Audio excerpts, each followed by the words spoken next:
Esse é o sonho de todo pastor, irmão. Falar assim, pastor, prega à vontade.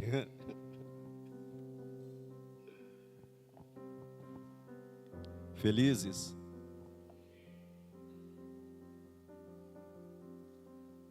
Muito feliz de estar com vocês. Aleluia. Novamente. E é interessante. Me aconteceu algo interessante. Desculpa um pouco a garganta. Hoje, a gente vem, desde que o pastor Marco convidou, a gente vem escrevendo e recebendo algumas coisas da parte do Senhor. E hoje à tarde de manhã, não sei, conversando em casa com a minha esposa, eu falei com ela que eu estava com dificuldade de encontrar o início da mensagem. Eu tinha entendido o que o Senhor queria dizer, mas eu não sabia como começar. E entendi quando chegou aqui. E agora eu entendo o porquê do que vamos compartilhar. Pastor Marco, pastor Amanda, com todo amor e responsabilidade que você sabe que a gente sempre tem e caminha no Senhor. Esta casa passou por um tempo de remoção e construção. E com a luz que vocês receberam, vocês foram fiéis. Agora vem um outro tempo. Agora vem uma outra estação, vem uma nova etapa. Vem uma nova medida de luz e de graça sobre esta casa. E ela vai demandar tempo para entender. Tempo para entender. E ainda muito mais responsabilidade para edificar. Ela vai exigir de vocês uma nova medida de ajuste, como casa e como ministros. Vem um tempo onde as coisas serão agitadas por uma razão, e o Senhor estará fazendo isto. Amém? Se você puder abrir a sua escritura comigo, Mateus capítulo 10.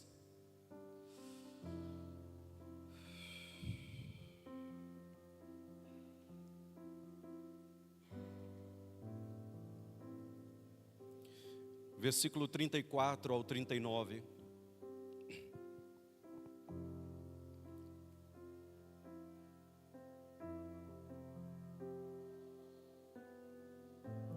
Não penseis que eu vim, Mateus capítulo 10, do verso 34 ao 39.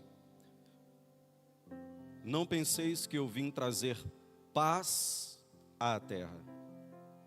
Não vim trazer paz, mas espada.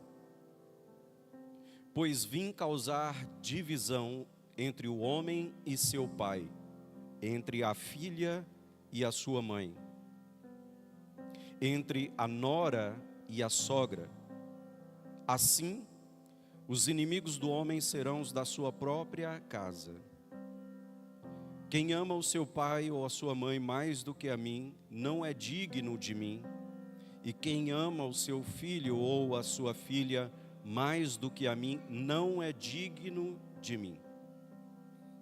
38. E quem não toma a sua cruz e vem após mim, não é digno de mim.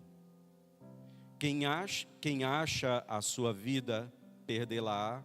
Quem, todavia, perde a sua vida por minha causa ou por causa de mim, achá-la. Senhor, nós te damos graças por esse tempo e por tua palavra, por haver nos congregado nesta noite em torno da tua palavra. Senhor, e fala conosco. Esta é a melhor coisa que pode nos acontecer nesta noite, ouvir a tua voz. Senhor, inclinamos os nossos ouvidos, estamos dispostos e prontos para considerar, e queremos avançar em tudo aquilo que o Senhor tem para este tempo. Em nome de Jesus. Amém e amém.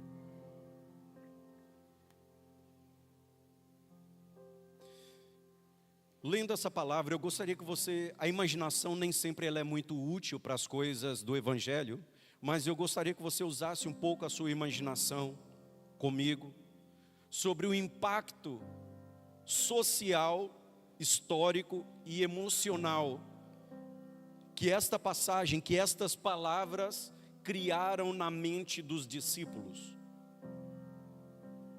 As palavras que Jesus acabara de dizer naquele momento, e nós acabamos de repetir aqui, foram palavras muito pesadas e muito duras.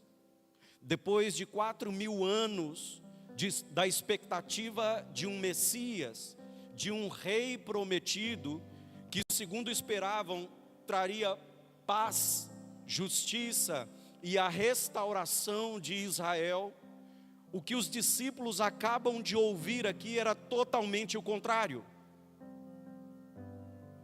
Por 4.000 anos, o Messias, eu e você sabemos que ele veio sendo profetizado e visto de longe, veio sendo aguardado. E quando ele chega, esta é a palavra que os discípulos ouvem. Eles aguardavam um Messias político, alguém que colocaria fim no império de Roma, no domínio de Roma, e que restauraria a glória de Israel e traria paz à nação, como foi nos dias de Davi, como foi nos dias de Salomão, a glória da nação. Muitos deles, se não todos, estavam esperando um tempo de vitória, um tempo de honra, um tempo de estabilidade, mas o que eles ouviram foi: não pensem que eu vim trazer paz, eu vim trazer espada. E mais, eu vim colocar em divisão, eu vim provocar uma divisão dentro da própria casa. Querido, que palavras pesadas. Entender o contexto do qual eles estavam envolvidos nos ajuda muito. Essas palavras, elas quebraram o imaginário religioso e também rompeu com as expectativas muito antigas que eles tinham.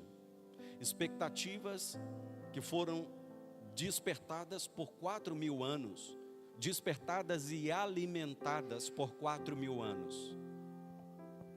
Aquilo que eles achavam que seria um tempo de tranquilidade, de paz, de vitória, de uma vitória nacional, estava, na verdade, se tornando ou sendo substituído por um chamado à divisão.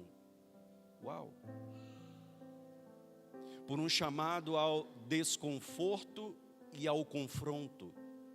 Conseguem perceber a gravidade destas palavras?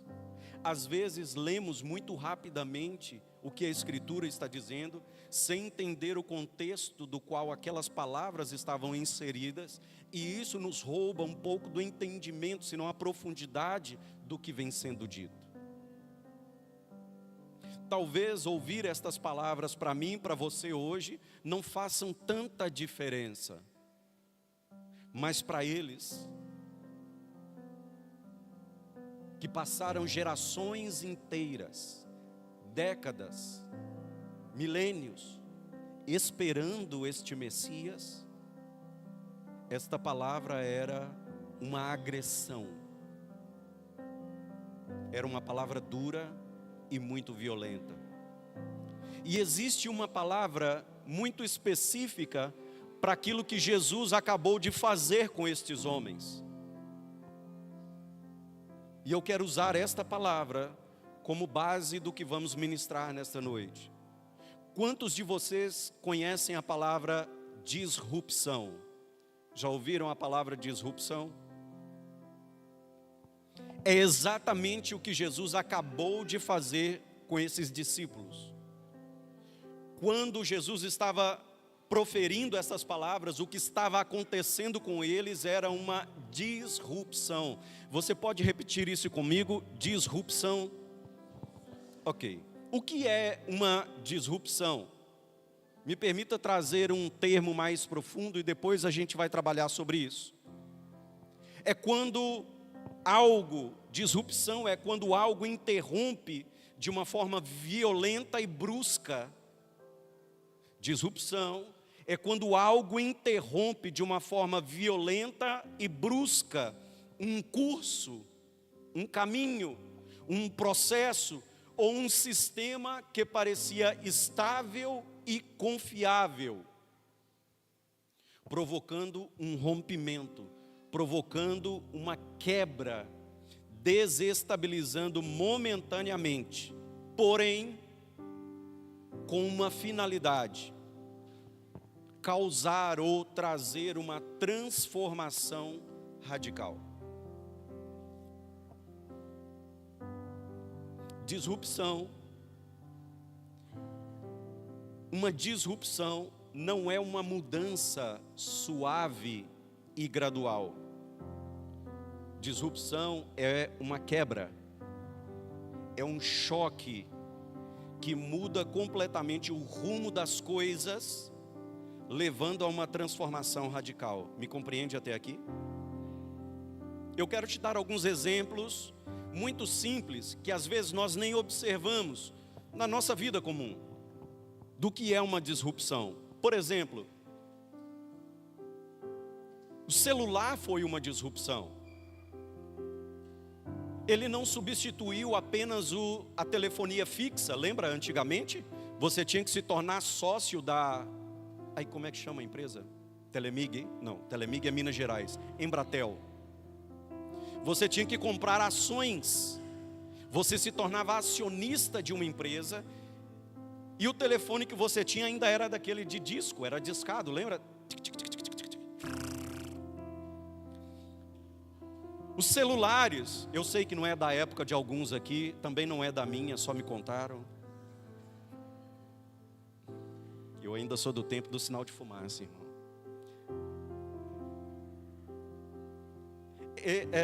O celular não mudou apenas a telefonia fixa, mudou absolutamente tudo, criou uma disrupção muito profunda na maneira, inclusive, como vivemos. Não sei se, talvez, eu vou falar de algumas coisas que alguns aqui não sabem, obviamente, mas antigamente existiam os telefones fixos, depois surgiram aqueles tijolões, que tinha um joguinho de cobrinha, lembra?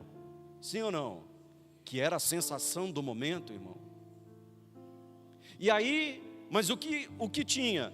Você tinha que comprar uma câmera à parte, lembra aquelas câmeras, não sei o que, choque lá? Eu sei que vocês lembram, é da época de vocês ali. Você tinha que comprar uma câmera se quisesse tirar foto, você tinha que comprar um GPS à parte, você tinha que sair para trabalhar e carregar a sua agenda normal, não era assim? Lembra-se disso? Hoje, você tem tudo aqui. Você tem uma câmera, tem uma agenda, tem um telefone. Inclusive, isso aqui funciona até como telefone.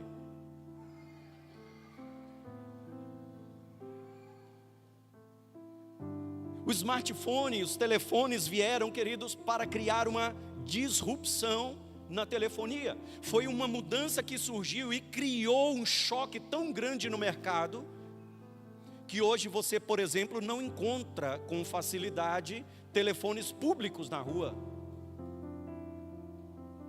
Eu lembro de quando eu me mudei para cá, minha esposa ficou ainda em Minas Gerais por 4 meses, e nós namoramos durante 4 meses por telefone, irmãos, e era daquele de ficha, de cartãozinho. 4 meses.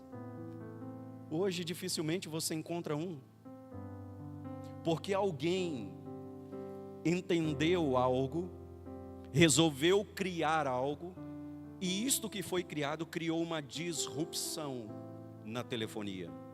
Amém? A Uber, o iFood, criaram uma disrupção na locomoção, na alimentação, na maneira como as pessoas compram comida. Essas empresas criaram uma disrupção, não só na forma como nos locomovemos. Antigamente era apenas táxi, lembra? E ainda é um pouco, mas era uma máfia e muito caro para você ter um táxi. Você tinha que comprar, se filiar a uma organização, uma associação. E então chega a Uber. Quantos aqui se lembram dos problemas que houveram quando a Uber chegou no Brasil? Irmão, era taxista xingando, jogando pedra, não era isso? Tu lembra? Guerra, briga, nego brigando no meio da rua. Isso era uma disrupção. Houve um choque tão grande no sistema, e esta locomoção nunca mais voltou a ser a mesma coisa. A Uber 99 e tantas outras que tem por aí. Pena que não estão dando direitos autorais, né? Vai que, né? Antigamente você, se quisesse comer alguma coisa, tinha que fazer na sua casa, ir a um supermercado ou a um restaurante. Hoje você tem o iFood, irmãos. Nós estávamos na Argentina, né? Queríamos comer algo e iFood. Que coisa linda. Entregam na sua casa, bonitinho. Empresas como estas criaram uma disrupção. Por exemplo, as fintechs versus os bancos tradicionais. Antigamente só existiam bancos tradicionais, como ainda existe hoje, mas de repente surgiram as fintechs. Bancos que você pode usar pelo celular, que não te cobram taxa, são completamente digitais. E os bancos tradicionais começaram a perder clientes. Quer ver uma outra disrupção? O WhatsApp. Quantos milhões as empresas de telefonia perderam com as mensagens de texto, com as ligações? Porque alguém entendeu. Quantos estão entendendo? O trabalho presencial, trabalho remoto, trabalho no modelo híbrido, até os cultos sofreram uma disrupção. Veja como eram as igrejas antes e depois da pandemia.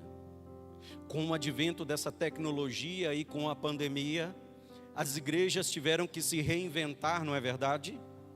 E começaram a ter os seus cultos online. As pessoas não podiam sair de casa. E eu me lembro de alguns pastores que iam apenas com a banda, e ele sozinho, com a igreja toda vazia, ele pregava e transmitia para que as pessoas pudessem assistir nas suas casas. E como se não bastasse ainda esta disrupção, que foi imensa, porque alguns não voltaram daí, ainda insistem em ficar assistindo cultos na casa, não entendo como. Hoje ainda existem igrejas 100% online. Comunidades inteiras online. Não vou citar o nome para que ninguém... Não vale a pena. Mas existe. Uma igreja digital. Você pode fazer um batismo virtual. É sério, irmãos? Eu estou dizendo que isso criou uma disrupção. Eu não estou falando que eu concordo com isso, amém? Deixar bem claro. Você ceia virtualmente, você se batiza virtualmente. E será que se Jesus volta, você vai virtualmente? Não, vamos deixar isso para lá, mas é outra coisa.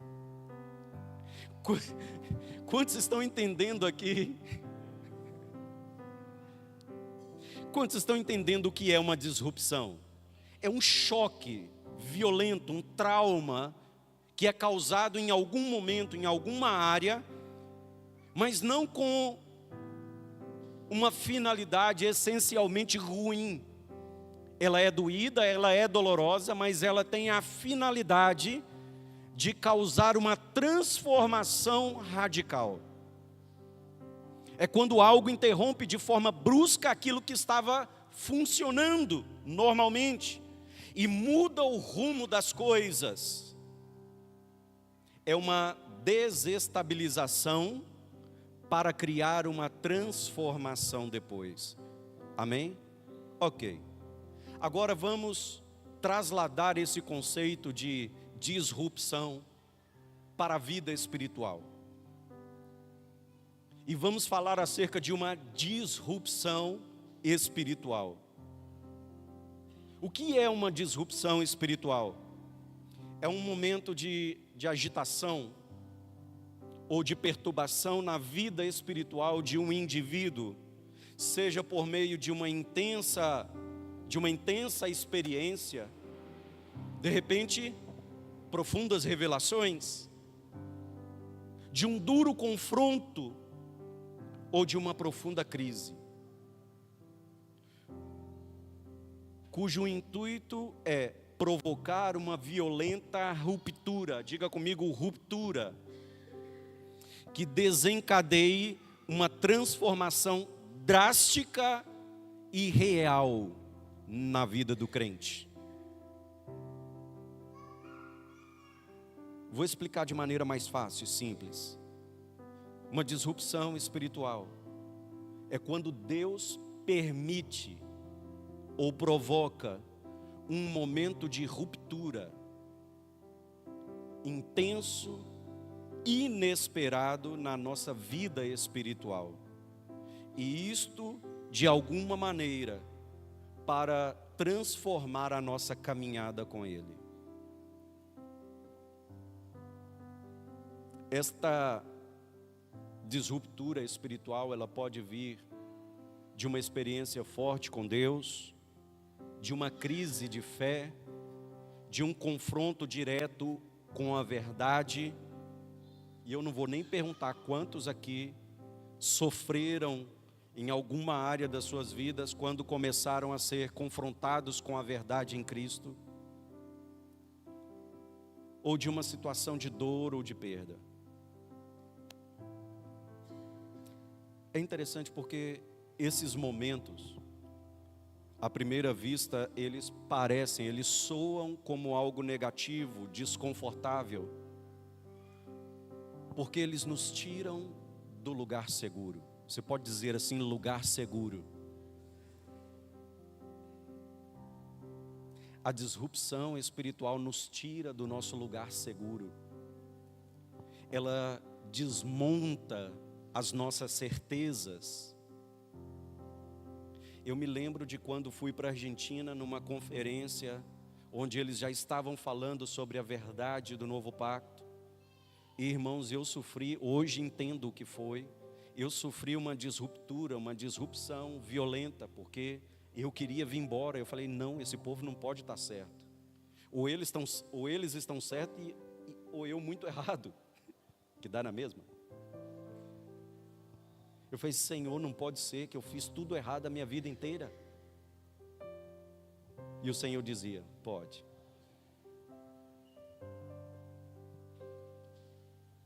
Essa disruptura nos tira do nosso lugar seguro e nos obriga a enxergar a nós mesmos e a Deus de uma maneira mais profunda. Mas em tudo isto, é importante que você se lembre disto. O objetivo desta quebra, desta ruptura, dessa disruptura, não é nos destruir. É para nos transformar. Diga comigo, não é para destruir, é para transformar. Por que é que nós estamos falando sobre isso? Porque no centro do propósito eterno de Deus está o Evangelho. Amém? No centro do propósito eterno de Deus está o Evangelho. E o Evangelho foi e continua sendo o único meio, a única forma, o único meio que Deus estabeleceu para recuperar o homem para si mesmo e para o seu propósito. Não há outra maneira que Deus haja elegido, escolhido, para recuperar o homem para Ele mesmo e para o seu propósito, senão por meio do Evangelho. Então, no centro do propósito eterno de Deus está o Evangelho, mas no centro do Evangelho existe um instrumento com o qual todo crente, cedo ou tarde, terá que se deparar. Um instrumento cuja única função é provocar uma disrupção, uma disruptura, um choque, um rompimento na vida dos santos, levando-os a experimentar, e preste atenção nisso, uma transformação ainda mais profunda do que o novo nascimento. Não se contente, irmãos, com o novo nascimento, porque não é tudo o que há.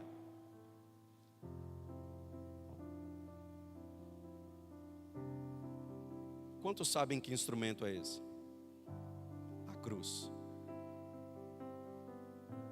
A cruz é esse instrumento de disrupção, de ruptura, de rompimento. A cruz é esse instrumento de disrupção espiritual que Deus providenciou para aprofundar a nossa vida com Ele. A cruz é o elemento que catalisa uma segunda grande transformação. Diga comigo, segunda. Segunda, porque a primeira foi o novo nascimento. E muitos de nós somos gratos a Deus, e tão gratos que nos contentamos apenas em saber que nascemos de novo. Mas há um outro momento, há um outro instrumento do qual Deus se utiliza para provocar uma disrupção, uma ruptura, uma quebra nas nossas vidas, para nos levar a uma transformação ainda mais profunda, veja, ainda mais profunda do que o novo nascimento. O novo nascimento e a cruz são dois processos distintos.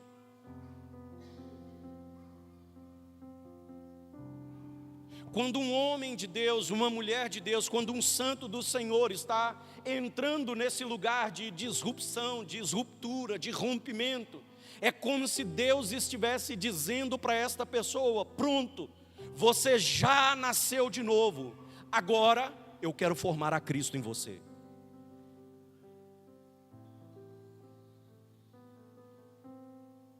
Porque uma pessoa pode ter nascido de novo e Cristo não ter sido formado dentro dele. Eu tenho uma boa notícia para você. Quantos gostam de boa notícia? Então levanta a mão. Eu vou contar boa notícia só para quem levantar a mão. Quem não levantou, fecha o ouvido. Todo aquele que entregou a sua vida a Cristo e experimentou o novo nascimento, em algum momento, inevitavelmente, enfrentará uma disrupção espiritual.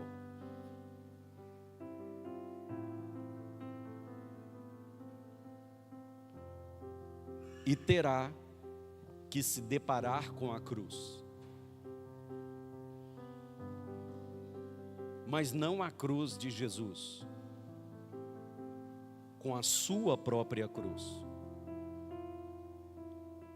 E quando esta pessoa estiver diante da sua própria cruz, quando ela for levada a este lugar, onde ela vai experimentar esta disrupção, esse rompimento, ela vai ter que decidir de que lado ela vai querer ficar.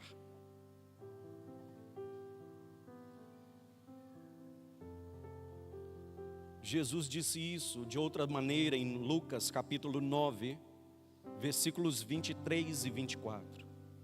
Dizia a todos: se alguém quiser vir após mim, a si mesmo se negue, dia a dia, e tome a sua cruz. Olha para o seu vizinho e diga assim: existe uma cruz com seu nome nela. Vocês se lembram que quando crucificaram a Jesus Cristo, escreveram o nome dele, Rei dos Judeus? Se lembram? Pois é. Tem uma com o meu nome. e tem uma com o seu.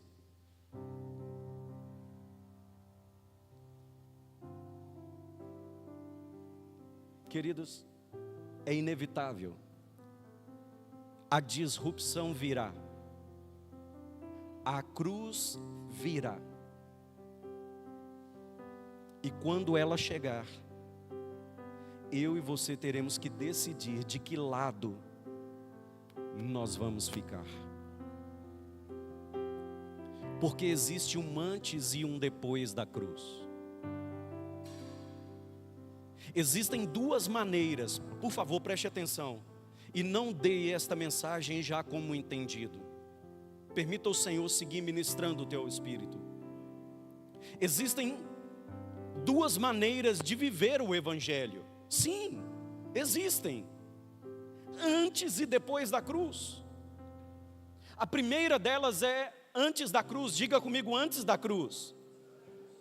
Uma pessoa pode, pastor, viver o Evangelho antes da cruz? Claro que pode. É completamente possível. E viver o Evangelho antes da cruz é semelhante a viver uma religião. Quem vive o Evangelho antes da cruz, vive o Evangelho como se vive qualquer outra religião. E como é uma religião? É semelhante à lei. A religião, ela é semelhante à lei. Ela é cheia de imposições, mas vazia de vida e carente de poder. Como é uma religião?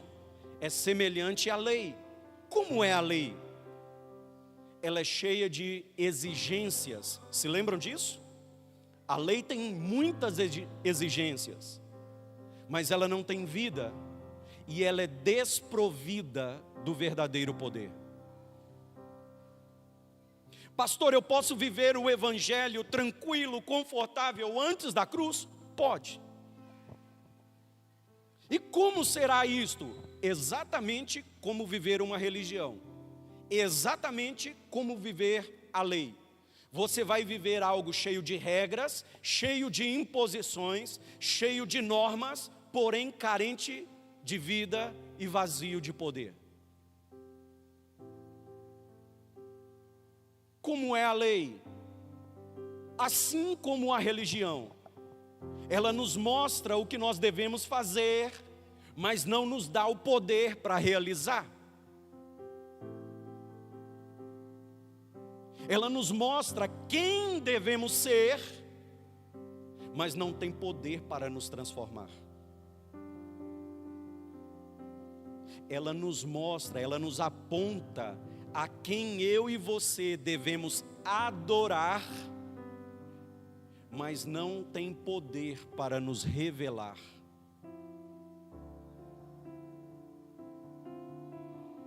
Viver o Evangelho como se fosse uma religião é como estar diante de um rio caudaloso, de um rio imenso, e permanecer seco e sedento por dentro. Viver o Evangelho, repito, como uma religião é como estar diante de um rio imenso e estar seco e sedento. Viver o Evangelho como uma religião é como ser tocado pelas águas do batismo por fora, mas nunca permitir que ela nos lave por dentro.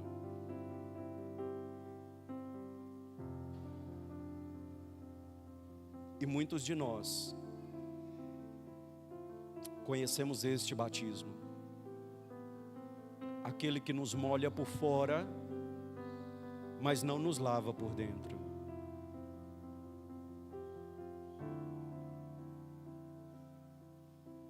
Aqueles que vivem o Evangelho como se fosse uma religião, estão buscando a Cristo do lado de fora,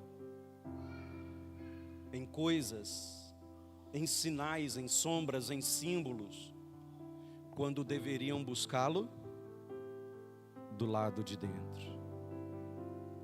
Você pode me ajudar? Dizer para o seu vizinho: pare de buscar do lado de fora o que já está dentro de você. A paz, a tranquilidade, o conforto, o consolo, a tranquilidade, a estabilidade não estão em coisas, está numa pessoa chamada Cristo. E Ele já não está do lado de fora, Ele está dentro de você. Tudo que eu e você necessitamos está dentro de nós. Exatamente tudo. Os milagres, a provisão, as curas, a transformação, a restauração, a nova vida, o novo homem, o novo entendimento, a nova criatura, está tudo aí dentro.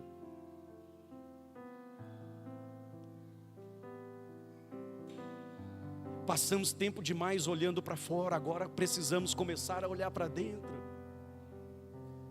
e pedir: Senhor, mostra-nos, revela-nos. Assim como aprove a Deus, Paulo disse, revelar o seu Filho em mim. Esta tem que ser a nossa oração.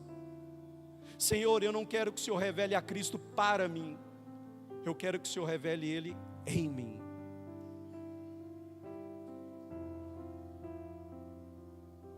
Aqueles que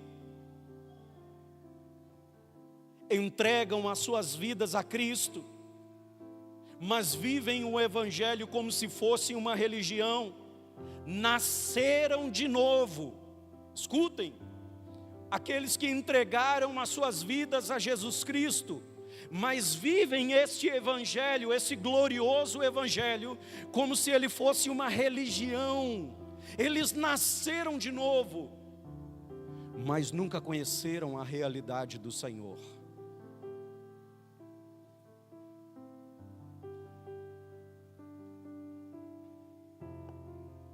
Antes da cruz, revelação profunda, hein? Anotem. Antes da cruz as coisas tinham um sentido, depois tem outro sentido. Antes da cruz uma coisa era uma coisa e depois da cruz outra coisa. O que está antes da cruz é governado por uma visão natural. O que está depois é governado por uma visão espiritual. E talvez nesta hora sua mente esteja dizendo: eu sei, pastor. A pergunta é: você vive? Porque saber não é suficiente. Precisamos viver. Numa frase já muito conhecida, o Evangelho foi desenhado para funcionar.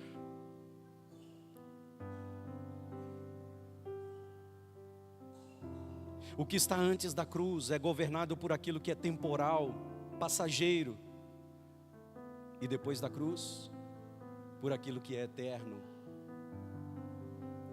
O que está antes da cruz, o governo é externo. Depois da cruz, o governo é interno.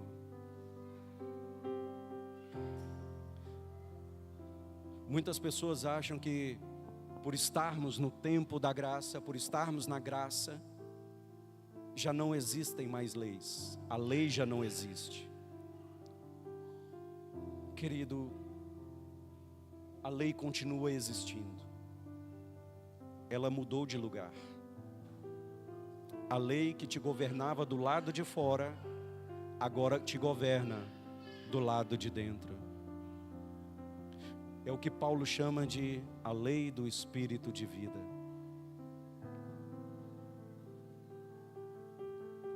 Há uma lei e há um governo no seu interior.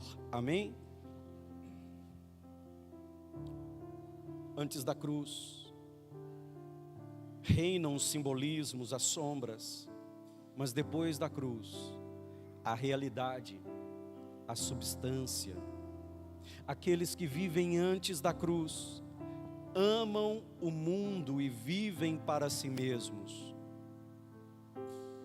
Escute, nasceram de novo, mas vivem antes da cruz. São pessoas que experimentaram a graça do Senhor, que receberam o Espírito Santo e assim nasceram de novo. Mas por viverem antes da cruz, vivem para si mesmos, amam o mundo. Sempre que você estiver diante de uma situação, diante de uma pessoa, e que o conflito dela for as coisas externas, o amor pelas coisas do mundo, você está até diante de alguém que de repente nasceu de novo, mas ainda não passou pela cruz. Porque continua sendo seduzido pelas coisas desse mundo. Mas os que vivem depois da cruz estão crucificados para o mundo e vivem para Deus. Aqueles que vivem antes da cruz enxergam e vivem de maneira natural. Os que vivem depois da cruz enxergam e vivem de maneira espiritual. Aqueles que vivem depois da cruz, escute isso, e vivem a Cristo como a sua realidade. Eles podem ver, eles podem ouvir, eles podem tocar, podem entender, podem experimentar coisas que para aqueles que vivem antes da cruz é uma loucura.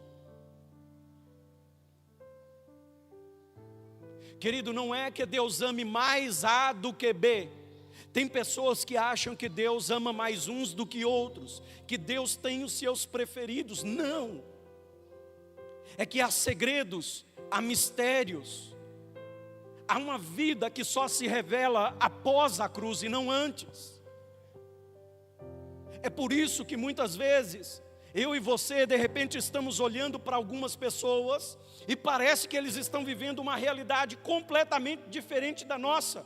Temos visto dificuldades, crises, problemas, e a pessoa parece que ela está alheia, porque tudo flui, o Senhor a ministra, as coisas avançam, ela prospera. Não é que Deus ame mais esta pessoa, é só de repente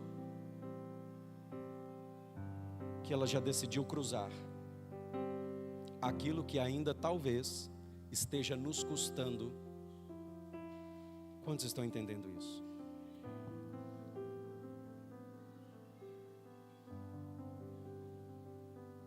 Os que vivem a Cristo como a sua realidade.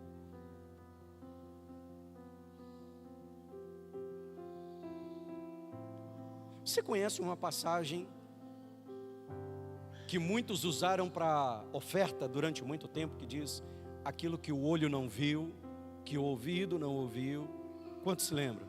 Que não subiu ao coração do homem, são as coisas que Deus preparou. Irmãos, esta passagem está falando de uma maior revelação de Cristo. Ela está falando de Cristo. E isto que o olho não viu, que o ouvido não ouviu e não subiu ainda ao coração do homem, só pode ser encontrado do outro lado da cruz.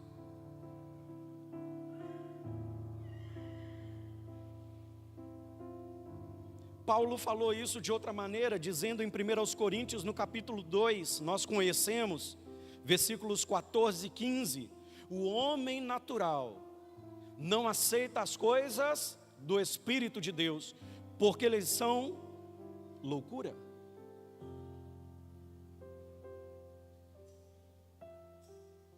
Eu e o pastor Marco fomos convidados para fazer uma viagem à África em setembro.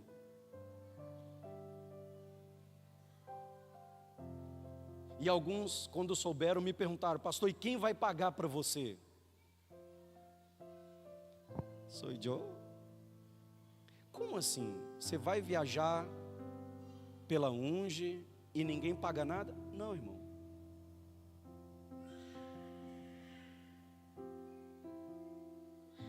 Quer dizer, você paga para viajar? É, irmão. E com alegria. Isso para a mente de alguns é uma loucura.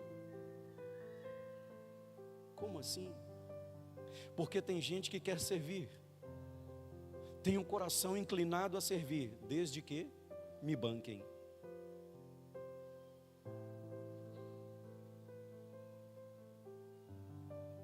Irmãos, aprendemos desde cedo: quando você crê em algo, você dá a sua vida pelo que crê. Essa é a diferença de um fundamentalista. Um fundamentalista mata pelo que crê. Nós morremos pelo que cremos. E morremos de diversas maneiras, de diversas maneiras. Por que é importante entender estas coisas, estas realidades? Porque toda pessoa que recebeu a Cristo como seu Senhor e Salvador é uma nova criatura, é um novo homem, tem uma nova vida, tem uma nova natureza, ainda que decida viver do outro lado da cruz, do lado de cada cruz. Ela nasceu de novo.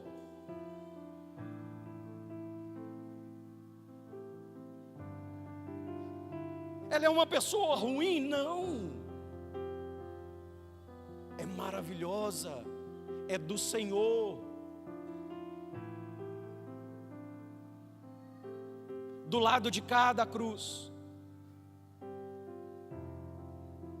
do lado de cada cruz, eu também posso ser um novo homem. Ou seja, não é necessário passar para o outro lado da cruz para nascer de novo. Irmãos, parece tão óbvio aquilo que estamos dizendo aqui, e talvez tão repetitivo para alguns, mas é a realidade que a maioria está vivendo. É um novo homem, é uma nova natureza, é uma nova criação, mas ainda está do lado de cá. E do lado de cá da cruz, eu posso ser um novo homem. O problema é que a plenitude deste novo homem, a plenitude desta nova vida, desta nova criação, se eu quero vivê-la, eu terei que passar pela cruz.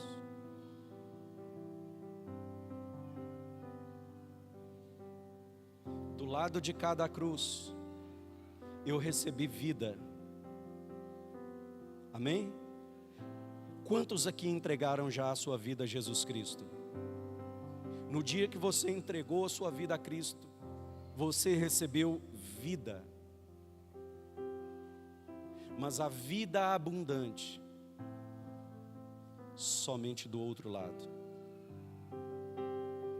É por isso que muitas vezes lemos a passagem que Ele veio para nos dar vida, e vida em abundância, e nos perguntamos: Senhor, onde está essa vida abundante?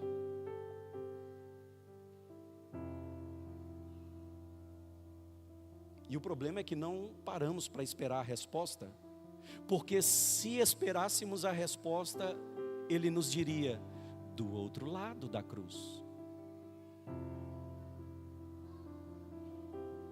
Aqui eu te dei vida.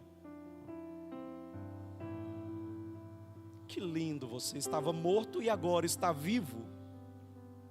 Uau, glória a Deus por isso, amém? Glória a Deus por isso. Mas se queremos a abundância desta vida,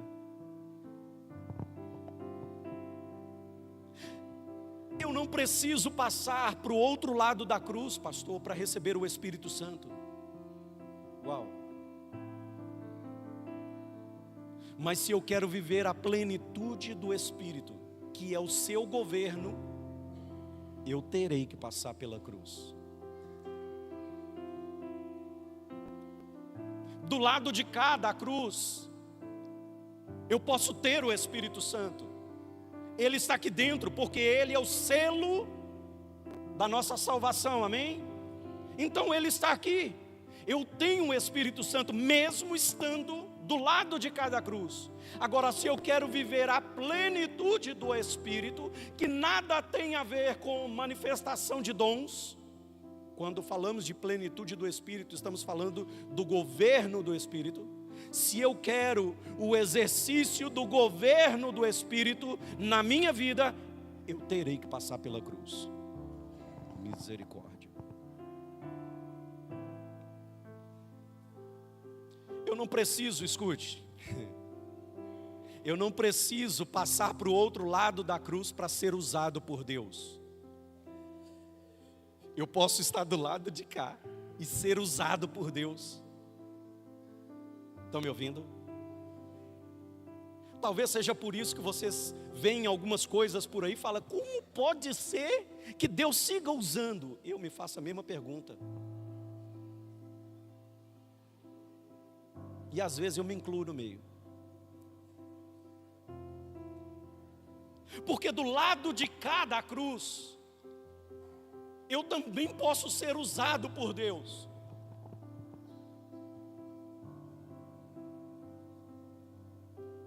Mas se eu quiser ser encontrado fiel ao seu desenho, eu terei que passar para o outro lado da cruz. Do lado de cá, pode haver vida, pode haver novo nascimento, podem haver dons, pode haver manifestação do Espírito,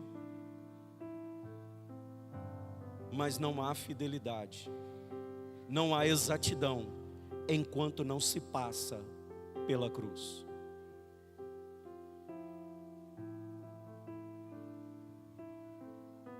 Eu não preciso passar para o outro lado da cruz para ter resultados.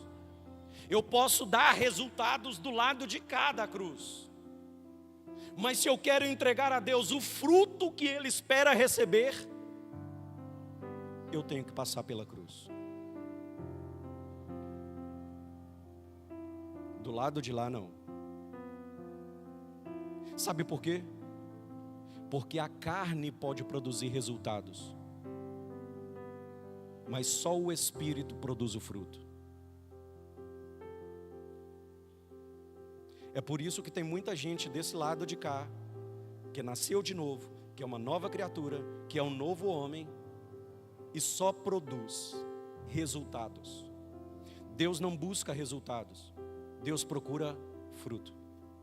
Você pode dizer para o seu vizinho, me ajudar por favor, e diga assim: Deus não se preocupa com os teus resultados, Deus está buscando em você fruto.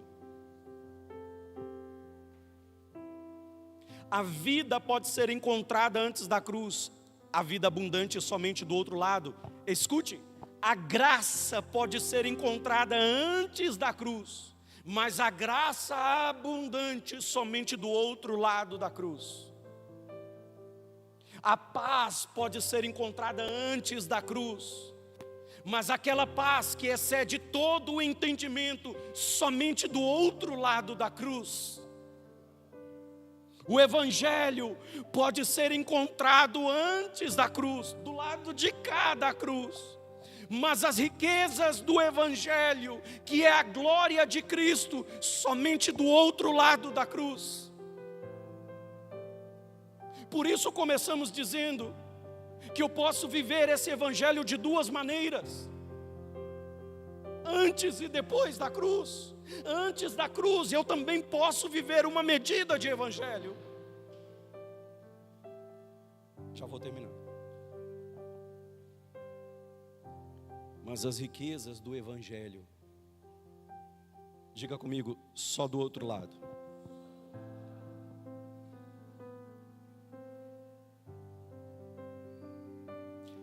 Pergunta: se o melhor de Deus Me deixa usar essa frase comum. Se o melhor de Deus, pode ficar tranquilo que eu não vou falar que ainda está por vir. Alguns já estavam olhando assim para mim. Né? Vocês são, oh Jesus amado dos crentes.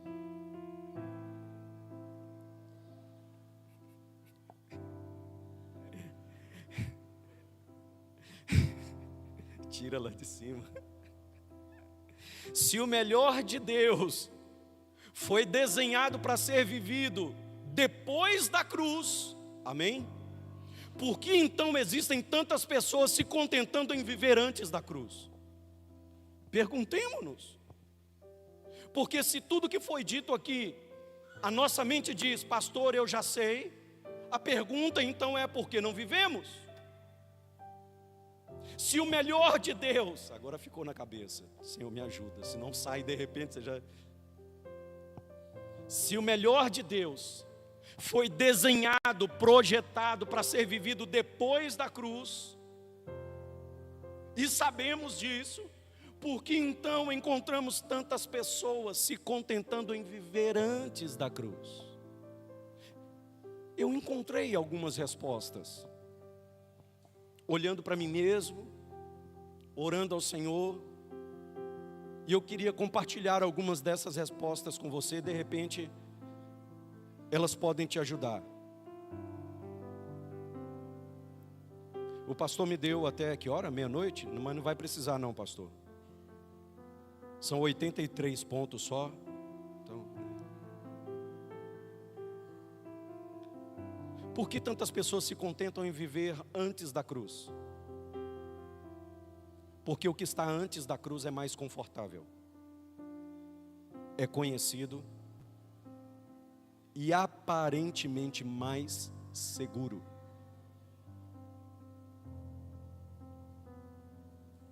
Porque, irmãos, andar com o Senhor e andar no Senhor é como assinar uma folha em branco. Você já fez isso? Ninguém faz, né? E ele vai preenchendo, ele só te fala, você quer? Ok, assina aqui no rodapé. Senhor, mas a folha está em branco. Não se preocupe, eu vou preenchendo ao longo do tempo.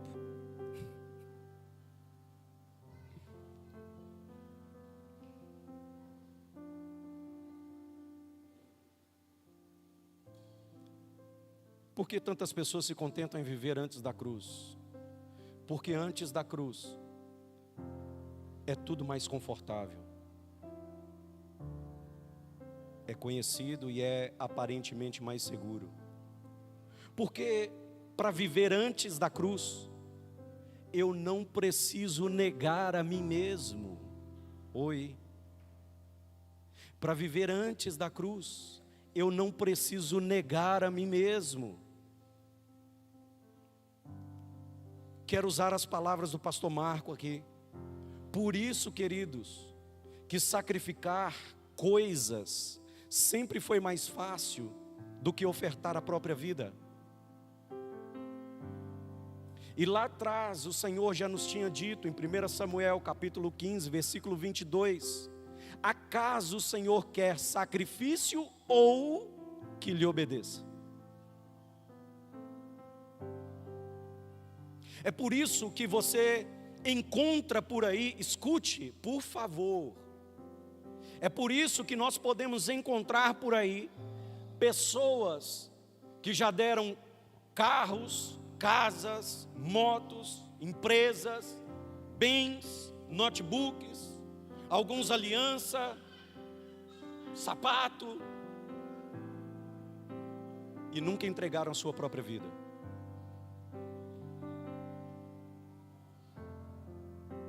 E depois saem desses lugares, eu não vou entrar no título da manipulação, amém? Que é real.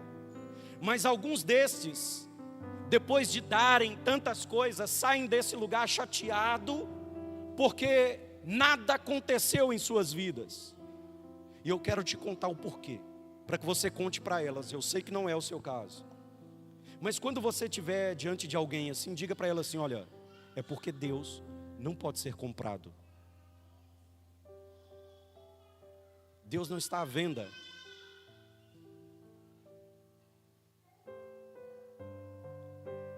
é porque o sacrifício que deveria ser feito já foi feito. E a única coisa que Ele espera de mim, de você, não é sacrifício, é só obediência. Você pode me ajudar de novo? Só para eu não trabalhar sozinho? Diga para o vizinho do seu lado: pare de sacrificar e comece a obedecer.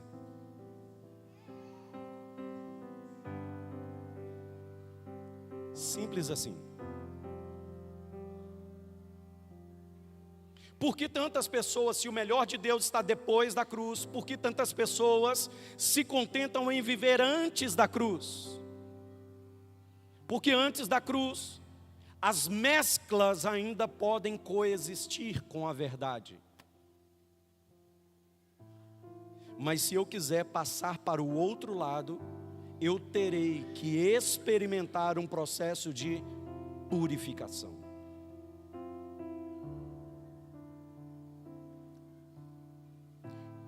Porque antes da cruz, o velho homem e o novo homem podem conviver e caminhar juntos. O problema é que isto vai manter uma fé dividida e nos impedir de viver uma transformação plena. Antes da cruz, porque algumas pessoas preferem viver antes da cruz, sabendo que do outro lado está o melhor? Porque antes da cruz, sou eu quem ainda está no governo da minha vida.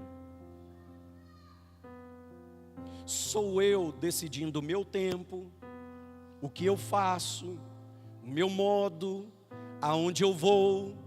Quantos estão entendendo isto? Antes da cruz, eu continuo no controle, decidindo o meu próprio caminho.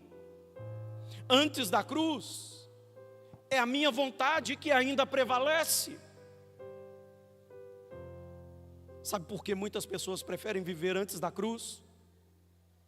Porque amadurecer dói.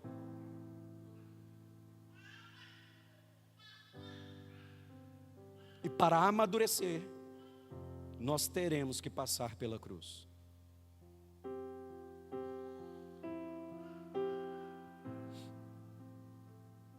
Querido, é simples. Os que têm filhos pequenos, bebezinhos, estão crescendo, sabem muito bem. As crianças tinham lá 6 meses, 1 ano. Vem um copo de refrigerante de um lado, batem a mão, derrama, você vai lá, limpa com toda a paciência. Com 1 ano, 1 ano e meio. E é tolerável. Mas com o passar do tempo, é esperado que a maturidade venha e o ensino também venha. E aí aquilo que foi tolerado por um tempo passa a ser não tolerado mais, e por isso dói. Então quando a criança vai lá e toca no que não devia, mas eu fiz isso a vida inteira, sim, mas agora já não faz parte mais da sua vida. Mas eu segui esse caminho a vida inteira, sim, até aqui. Quantos estão entendendo isto? Talvez isso responda por que muitos de nós estamos nos questionando e dizendo: mas eu fiz isso a vida inteira, por que agora não? Por que agora não? Eu te explico. Porque há pouco mais de 2000 anos atrás, um homem entregou a sua vida numa cruz. E ele morreu e ressuscitou. E inaugurou sobre a terra uma nova estação, um novo tempo, um novo pacto. E esse novo tempo, esse novo pacto trouxe consigo uma nova demanda, novas exigências, um novo governo.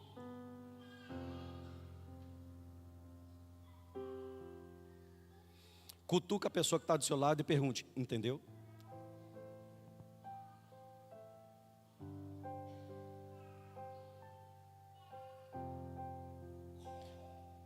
Porque é mais fácil. Porque alguns gostam de viver antes da cruz, preferem viver antes da cruz. Escute. Porque é mais fácil esperar que os outros façam aquilo que eu não estou disposto a fazer. Oi?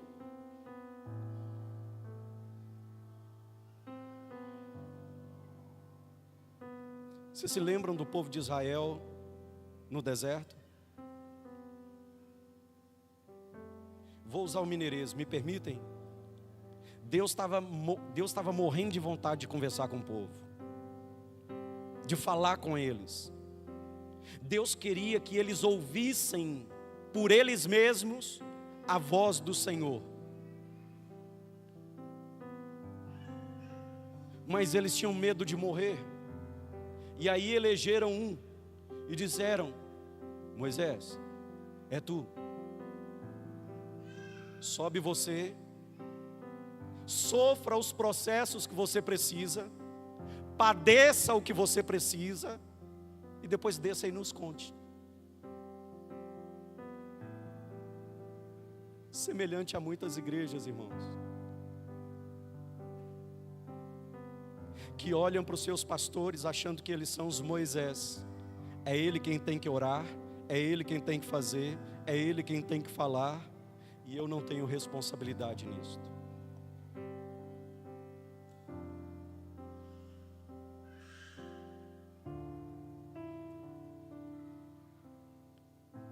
Porque viver antes da cruz exige menos responsabilidade pessoal. É mais cômodo deixar que as práticas externas e que os rituais preencham a nossa alma, ao invés de entregar verdadeiramente a nossa vida.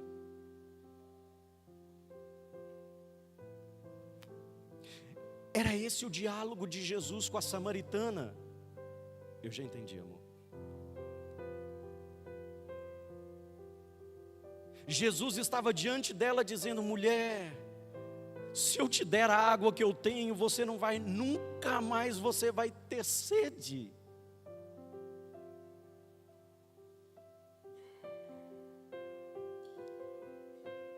E ela preocupada: como assim? Ué, esse poço aqui, Moisés cavou, bebeu, e Abraão, como assim? Não vou ter sede mais. Você não vai precisar voltar aqui. Quando você passa pela cruz, quando eu e você passamos pela cruz, aquilo que antes era uma necessidade, querido,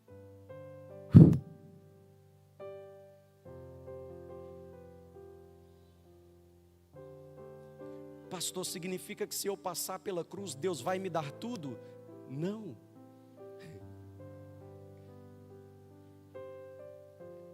Mas você vai viver contente. Contentamento. Sabendo que tudo está no seu interior. Quantos estão entendendo isso?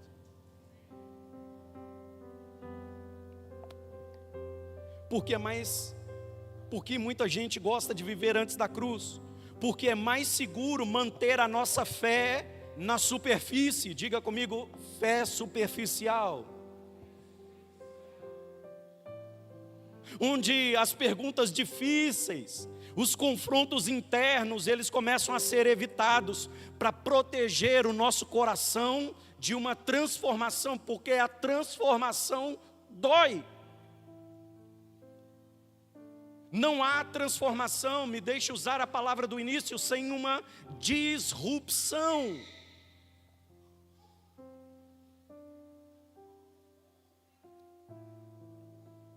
Porque antes da cruz, eu não preciso me humilhar, eu não preciso render o meu coração, eu não preciso reconhecer a necessidade de morrer para mim mesmo. Mas se eu e você quisermos experimentar a plenitude de Cristo, nós teremos que enfrentar uma disrupção espiritual na nossa vida.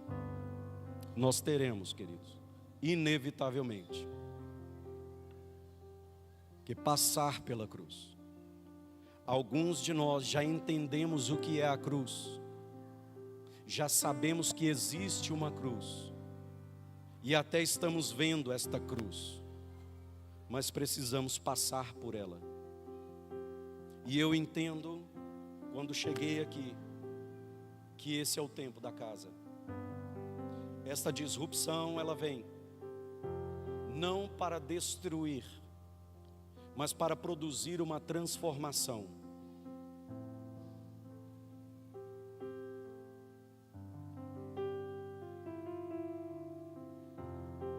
Os que definem avançar para dimensões espirituais, vivem coisas que os indecisos apenas ouvem dizer.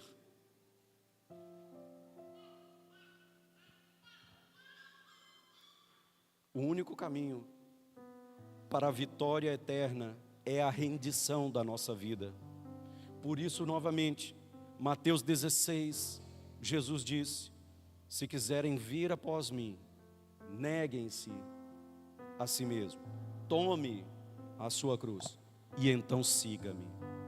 Negue-se, tome e siga-me. Me permita falar agora ao teu coração. É bastante provável que parte da frustração, desalento, desânimo, escassez que alguns estejam vivendo ou entrando, não seja coisa do inimigo. Porque afinal de contas você não entregou a sua vida para o inimigo, você entregou para o Senhor. Sim ou não? É Ele quem nos governa. Então é muito provável que Ele só está colocando uma cruz no seu caminho. É muito provável que você só esteja próximo de enfrentar uma disrupção. E a melhor coisa que eu e você podemos fazer nesse momento é uma rendição incompleta, é uma rendição completa, incondicional. Quando eu e você percebemos que não podemos controlar a nossa vida e que tudo o que nos acontece parece que está fora do nosso alcance, nós precisamos de alguém, querido, que nos ajude, que nos leve, que nos tome pela mão.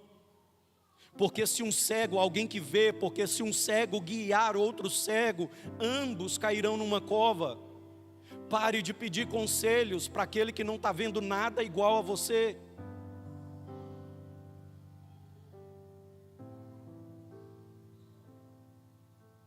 Porque um cego só vai...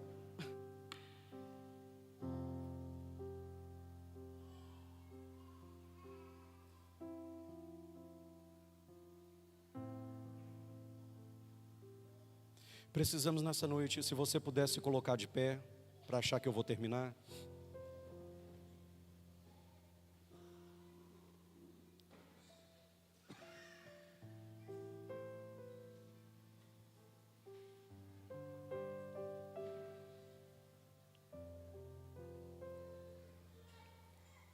Há duas passagens que eu gostaria de ler com vocês.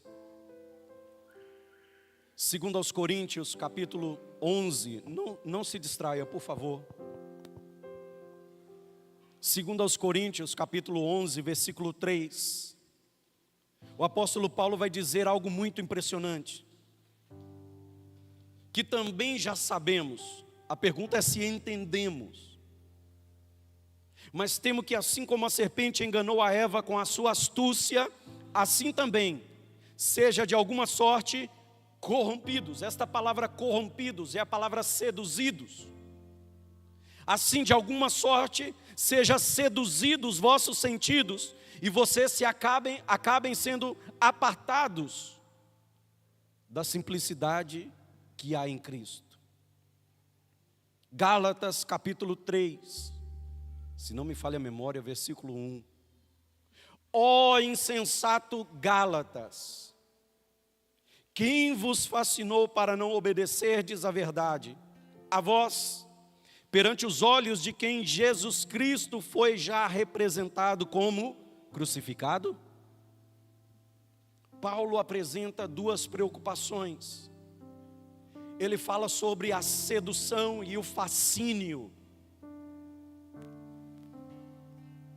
que impediram a igreja de Corinto, a igreja da Galácia, de avançar. A sedução e o fascínio que estava corrompendo os sentidos daqueles homens e os impedindo de avançar na revelação que eles haviam compreendido, que haviam recebido. Por isso ele fala: quem vos fascinou, quem vos drogou? A palavra fascínio é a palavra farmaqueia, é a mesma palavra para drogar. Quem vos drogou? Vocês começaram também. E muitos de nós amamos o Senhor profundamente. Arde no nosso espírito, na nossa alma, ser fiel ao Senhor, ser encontrado fiel ao Senhor. Amamos servir, amamos fazer, amamos colaborar. Passamos tempo em oração. Servimos em algumas áreas. Mas de alguma maneira, de alguma forma, temos sido seduzidos pela serpente. Os nossos sentidos espirituais, que deveriam estar afinados, aguçados, estão sendo abafados pelos sentidos naturais. E numa noite como essa, querido, entendendo esta palavra, talvez você esteja aí no seu lugar dizendo: pastor, eu sei, eu entendo esta palavra, eu sei que a cruz é real e que ela me espera, eu sei que o melhor de Deus está do outro lado da cruz, mas eu não sei por que não consigo cruzar. E eu tenho a resposta para você. Você precisa orar e ver onde está esta sedução, onde os seus sentidos espirituais foram corrompidos ou estão sendo corrompidos, porque são eles que te distanciam da cruz. É a sedução das coisas desse mundo, é o encantamento com as coisas desse mundo que nos impedem de cruzar a cruz. Paulo pergunta para eles: quem vos drogou? Quem vos fascinou? Quem vos seduziu? Por trás do engano da serpente, há um espírito de sedução operando. Não é somente o engano. Quando a serpente falou com Eva, ele não somente a enganou, mas ele também a seduziu.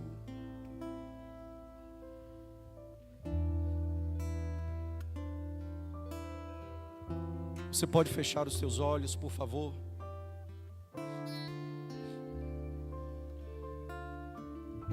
Sabe qual foi a sedução da serpente para Eva? A serpente fez Eva acreditar que existia algo além, algo a mais, algo melhor do que Deus havia lhe proporcionado no jardim. Sabe qual é a sedução, o engano da serpente nos nossos dias? Nos levar a crer que precisamos de Cristo e de algumas coisas mais. Cristo parece que deixou de ser suficiente. E aí eu tenho minha fé quando venho à igreja, eu oro na minha casa, mas eu preciso dar os meus pulos, fazer as minhas coisas, agir de algumas maneiras, porque senão as coisas não acontecem.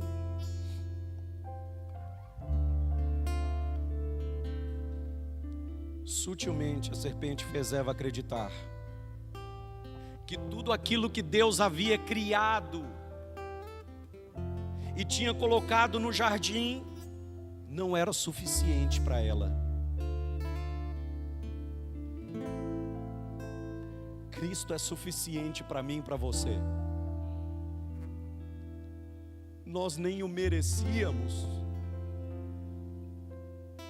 e Ele nos foi dado. Não o merecíamos. Merecíamos a morte, merecíamos a condenação, merecíamos a eternidade sem Deus. Mas Deus nos amou de tal maneira que deu seu Filho unigênito, para que todo aquele que nele crê não pereça. E Ele me deu, e Ele te deu, e Ele nos deu esta vida eterna, e nos transformou em um novo homem. Mas agora está sendo requerido algo a mais de nós: a formação de Cristo.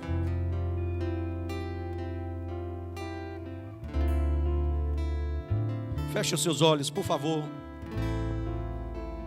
Será que no lugar onde você está, você pode orar ao Senhor? Eu sei que o Espírito Santo já ministrou o teu espírito de várias maneiras, e talvez você já pôde se identificar em vários pontos, ou quem sabe apenas um desta mensagem. E eu queria te convidar a orar ao Senhor nesta noite. Há duas maneiras de se viver o Evangelho: antes e depois da cruz. E a pergunta é: desde onde eu e você estamos vivendo esse Evangelho?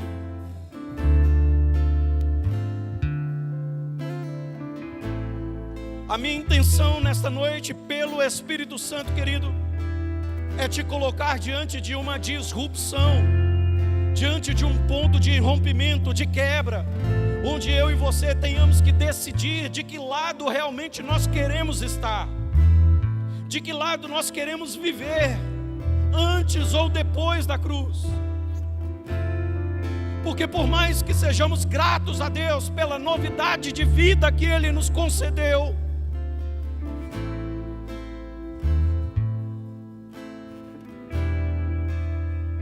se queremos viver a plenitude desta vida,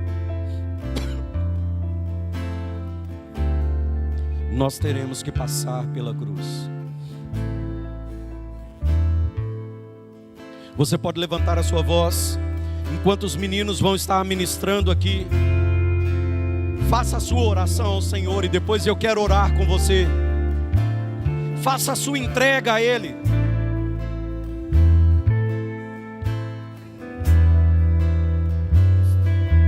Há três tipos de pessoas aqui: os que estão numa disrupção, os que estão entrando numa disrupção, e aqueles que estão saindo de uma. E nisto todos nos enquadramos. Ore, ore, ore, levante a sua voz. Levanta a sua voz.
Você me basta, sacias a minha alma, completo estou em ti. Sabe de uma coisa? Esta canção é a canção de quem passou para o outro lado da cruz. Enquanto estamos do lado de cá, podemos cantar que não nos falta nada e ainda tudo nos faltar, porque a completude do Espírito Santo só está do outro lado. E esse é o nosso chamado nessa noite. Passe pela cruz, morra no que precisa morrer, entregue-se, renda, renuncie o que precisa renunciar, mas não decida sair daqui sem viver tudo aquilo que Deus preparou para você, querido. Há muito mais, há muito mais, há muito mais. Levanta suas mãos, por favor. Espírito Santo, ajude-nos, ensina-nos, guia-nos a amar tanto nosso Senhor Jesus, de maneira que nós possamos menosprezar todas as coisas diante desta terra por seu grande amor, menosprezar tudo diante da sua grande bondade, diante da sua infinita misericórdia. Espírito Santo, ajude-nos a menosprezar o opróbrio, a crítica, os sofrimentos, as necessidades temporais, por causa do amor que nós recebemos em Cristo Jesus, por causa da vida incomparável, Senhor. Não temos amantes e nunca teremos. O Senhor é o nosso Deus. Por causa de Ti renunciamos tudo. Você pode dizer isso a Ele? Por causa de Ti renunciamos tudo. Por causa de Ti entregamos tudo. Os êxitos pessoais e os fracassos pessoais. Nem as frustrações, nem os sucessos, nada roubará o nosso coração do Senhor. Levanta sua mão mais alto que você puder.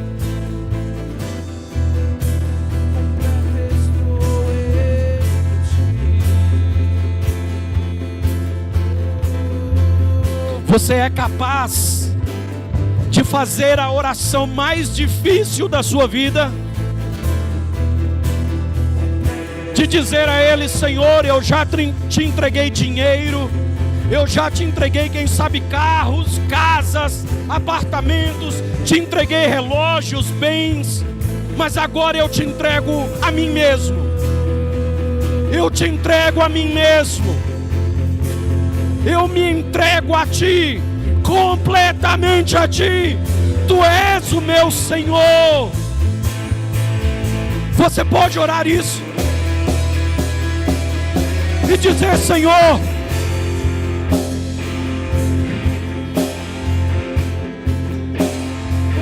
tudo que eu tenho é Teu, porque eu sou Teu.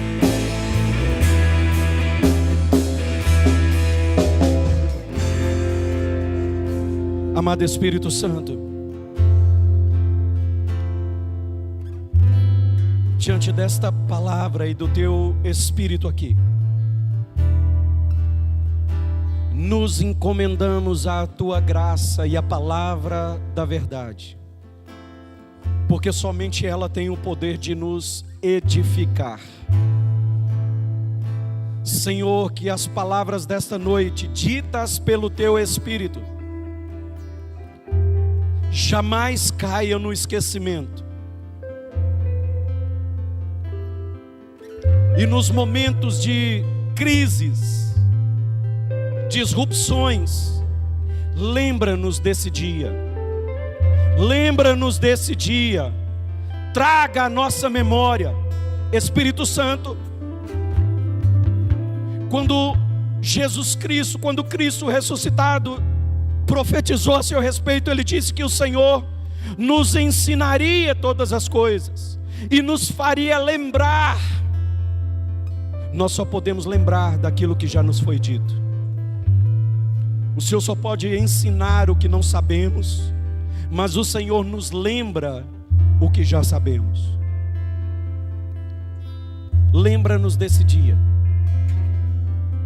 E ajude-nos, Espírito Santo, porque sem o teu auxílio é impossível. Pai, levanta a sua mão. Eu oro por cada irmão aqui. Por cada irmão, por cada irmã. Por aqueles que estão nos assistindo, onde quer que seja, que esta palavra vai chegar. Que estão nesse piariote, que estão nesse lugar de disrupção. A minha oração por eles é: Senhor, fortaleça-os nas suas decisões. Fortaleça-os nas suas decisões. Fortaleça-os nas suas decisões. Que a testa deles, que a frente deles se tornem duras diante das decisões que precisam tomar. Que os pés se tornem firmes. Amado Espírito Santo, fortaleça-os no meio da perda, no meio do desconforto, no meio do desconhecido, no meio daquilo que causa estranheza.